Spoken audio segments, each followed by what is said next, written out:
Hey, I'm Brittany from PrettyHandyGirl.com, and today I want to show you how to build a flower bed.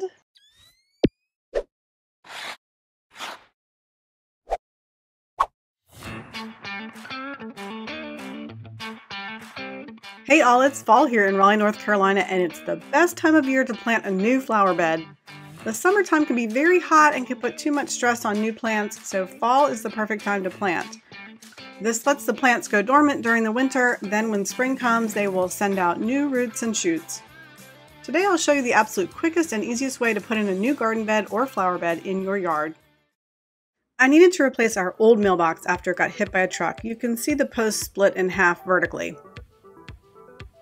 Plus, the border was looking a bit shabby and overrun by these irises that never bloomed for me. Because most of our yard is shaded, I'm using this as an opportunity to expand the flower bed to give me more places to plant sun-loving flowers.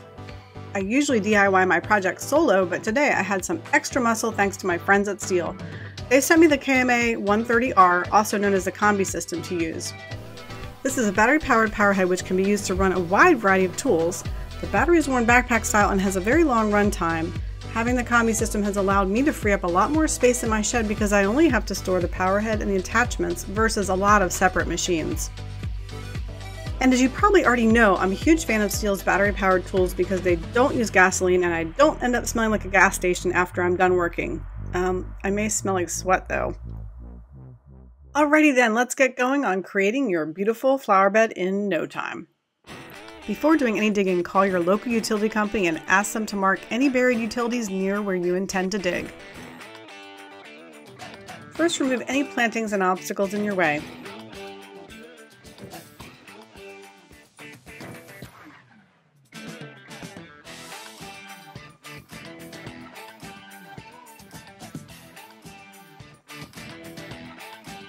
It's time for me to take out this old mailbox post. Here's hoping it's not concreted in the ground.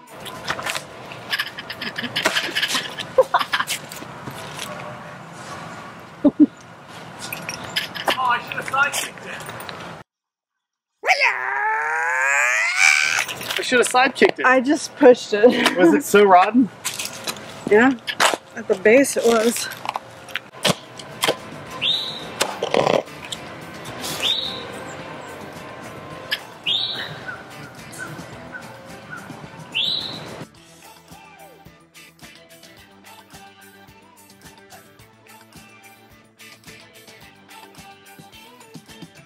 Before digging into the ground, it's a good idea to measure your area and decide how big you want the bed to be.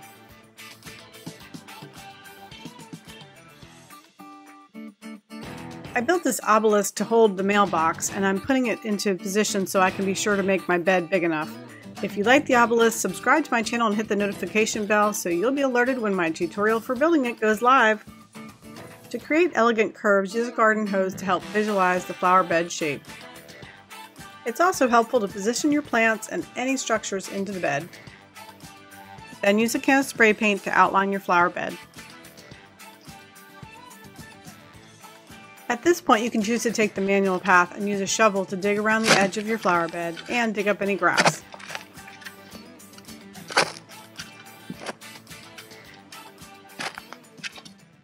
But personally, I prefer the help of some serious power tools by Stihl to make quick work of this hard-packed soil.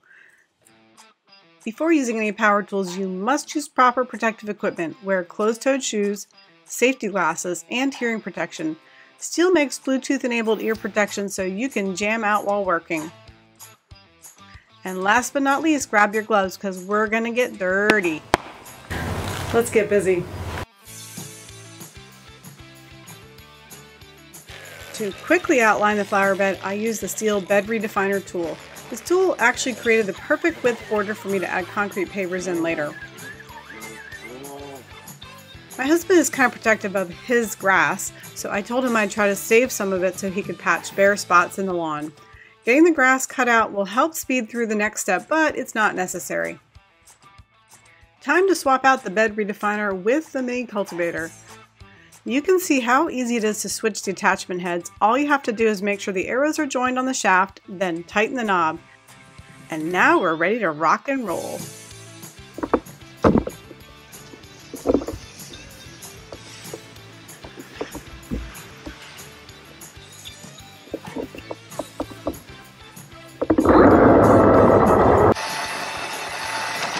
cultivator to break up and loosen the soil.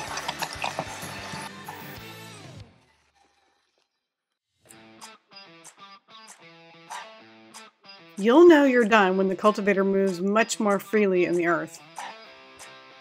To give your new plants the best chance of survival, mix some high-quality topsoil into your dirt.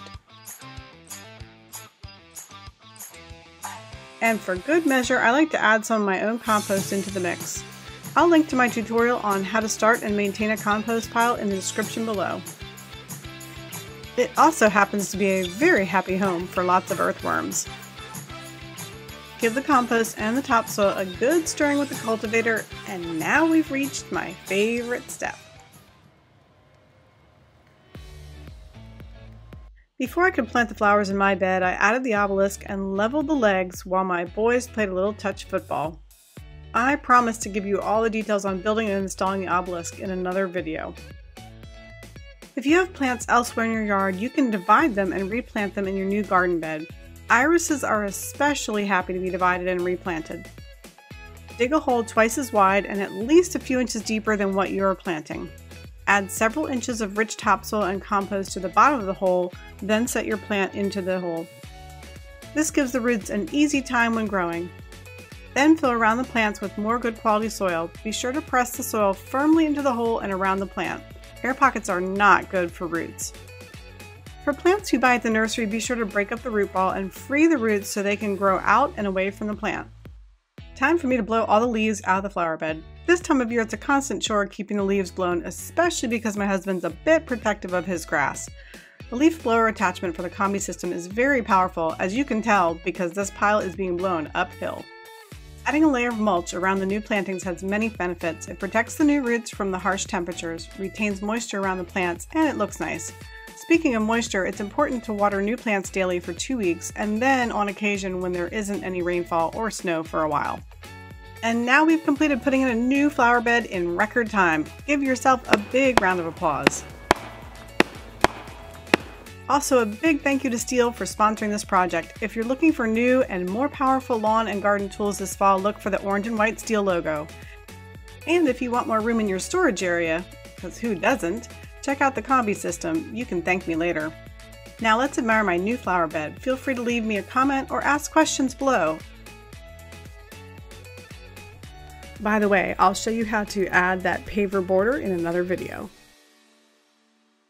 Hey listen, before you leave, I have an accompanying blog post that goes with this video that gives you a lot more information about how to create a thriving garden bed. I go over soil conditioning and mulch and tools and everything in great detail. So look in the description below for that link, or I'll also put a link here on YouTube in the top of this screen. I hope you come over because it's going to show you how to really have a green thumb.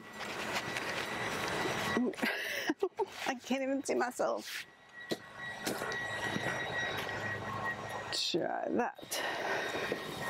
Thank you so much for watching this video. Be sure to click that like button below if you liked it. And hey, don't forget to click that subscribe button up there, and you'll never miss another DIY video tutorial from Pretty Handy Girl again. Speaking of not missing anything, I'm on all these social channels. Come find me at Pretty Handy Girl.